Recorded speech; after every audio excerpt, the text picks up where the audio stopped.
I'm here with Bayside's Leon Griffin III on the right, wearing number 5, and the sophomore Halim Hardnett wearing number 21 tonight. They defeat the Tallwood Lions by a count of 41-13. Halim, you had a kickoff return last week against Salem tonight, an 85-yard kickoff return for a score. You've been the secret weapon for this team thus far. Tell me about on special teams what Coach White and the staff have asked out of you. Just use your speed and go to the house?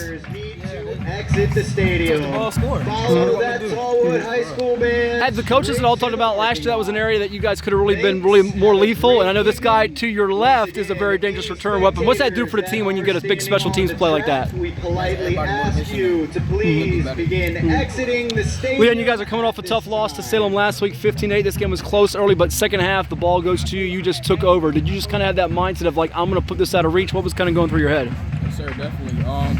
At halftime, coaches told me that I'm getting in first place, so they got me lost.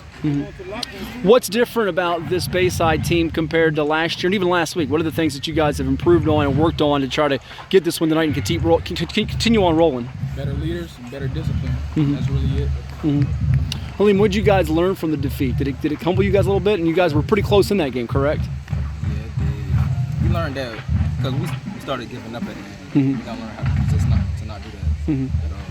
For both of you, tell me about the offensive line behind guys like Tristan Woodley. I know is committed to VMI, Gary Case. Those guys gave you good push tonight. Was that important to match Tallwood's size? Because in a lot of spots they were bigger than you all. Yes, sir, definitely. They got some size on us, but our guys are dogs and we believe in ourselves. So kept pushing, kept grinding.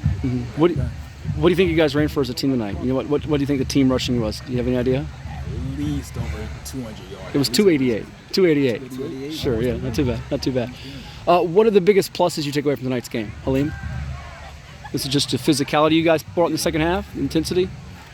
Leon, you made a commitment since last time we spoke to Duke. Tell me about that. You got a bunch of guys going with you, like David Anderson from Kickingham, Karan Boyd from Kempsville, Peyton Jones from Maury. There's a little bit of a 7-5-7 rivalry brewing with UNC as well. Tell me about that and how excited you are to get down to Durham. I'm very excited. The coaches love me. I love them. I'm just excited to get down there. Lastly, for both of you guys, what are the things you're working on? Because I know Cox is a big game next week, and that's a team that beat you a year ago. What are the things you have to clean up on to come away with that victory and go to 2-1? Really, just doing the same thing we've been doing. Keep grinding, watch film, make sure our assignments are complete. Just make sure we stay focused. Myself, I got to learn how to scan the field while I'm running, because I keep running to everybody. Sure. And one more for you. What's this guy meant for the program as a leader? I mean, he's certainly been a vocal leader, and his play on the field means a lot. He means a lot to me. I want to be like him. He's a dog. Well, two talented playmakers for the Bayside Marlins, Halim Hardnett, Leon Griffin III, the Duke commit. Thank you so much. All the best to you guys. Congrats.